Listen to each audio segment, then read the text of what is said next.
যায় ঘটে ওই শিবিরের উপর দায় দিয়ে দাও।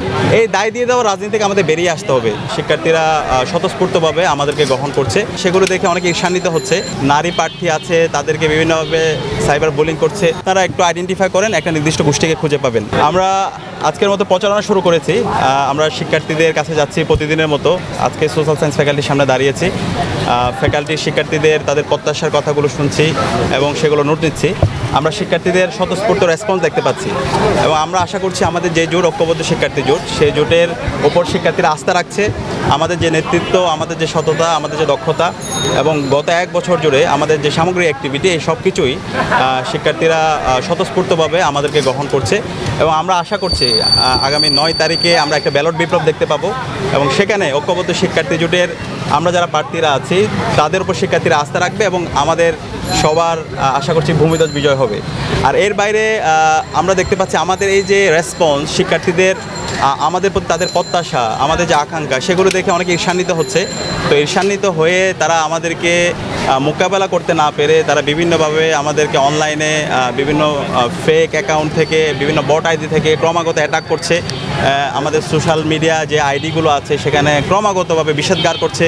আমাদের যারা নারী প্রার্থী আছে তাদেরকে বিভিন্নভাবে সাইবার বুলিং করছে।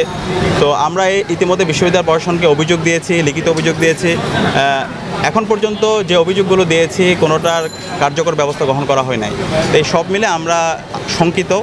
বিশ্ববিদ্যালয় প্রশাসন যদি কোনো ধরনের ব্যবস্থা নিতে না পারে, নির্বাচন কমিশন যদি ব্যবস্থা না নেয়, তাহলে সামনে যে নির্বাচন, সেই নির্বাচনে কতটুকু সুস্থতার সাথে নির্বাচন পরিচালনা করতে পারবে সেটা নিয়ে আমরা আশঙ্কা অনুভব করছি। জুলাই বিপ্লবের পরে আমাদের সবারই প্রত্যাশা ছিল এই যে দায় দিয়ে দেওয়া রাজনীতি থেকে আমরা সরে আসবো, ট্যাগিংয়ের রাজনীতি থেকে আমরা সরে আসবো। কিন্তু এই সব কিছু যায় ঘটে ওই শিবিরের উপর দায় দিয়ে দাও, সাদিক কায়েমের উপর দায় দিয়ে দাও, SM ফরহাদের উপর দায় দিয়ে দাও, মহিউদ্দিন খানের উপর দায় দিয়ে দাও, যাই হোক সেটা হচ্ছে দায় দিয়ে দাও। এই দায় দিয়ে দেওয়া রাজনীতি থেকে আমাদের বেরিয়ে আসতে হবে। আমি একটু জানতে চাই ওই আইডিগুলো একটু নাম বলেন, কারা কারা করছে। মানে এখন যেটা হয়েছে, বিভিন্ন জায়গায় আমরা দেখতে পাচ্ছি ক্রমাগত আমাদের বিরুদ্ধে প্রপাগান্ডা হচ্ছে। আমার বিরুদ্ধে প্রায় 70 থেকে 80টা আইডি খুলে ক্রমাগত প্রপাগান্ডা করা হচ্ছে। তো এই যে আমার বিরুদ্ধে প্রপাগান্ডা করা হচ্ছে এবং আমাদের অন্যান্য প্রার্থীদের বিরুদ্ধে প্রপাগান্ডা করা হচ্ছে, সেটাকে তারা ভিন্ন খাতে নিয়ে যাওয়ার জন্য তারা কাউন্টার এই ধরনের একটা ন্যারেটিভ তৈরি করছে। তো আমি আপনাদেরকে দায়িত্ব দিতে চাই, সাংবাদিকবৃন্দদেরকে, আপনারা একটু আইডেন্টিফাই করেন। সোশ্যাল মিডিয়ায় ঢুকলে, বর্তমানে ট্রেন্ডিংয়ে ঢুকলে দেখতে পাবেন এই ধরনের বট আইডিগুলো কারা চালাচ্ছে, কারা প্রার্থীদেরকে বিষোদ্গার করছে। তো এটা যদি আপনারা একটু আইডেন্টিফাই করেন, একটা নির্দিষ্ট গোষ্ঠীকে খুঁজে পাবেন। তো এদের বিরুদ্ধে আমাদের প্রতিরোধ জারি রাখতে হবে।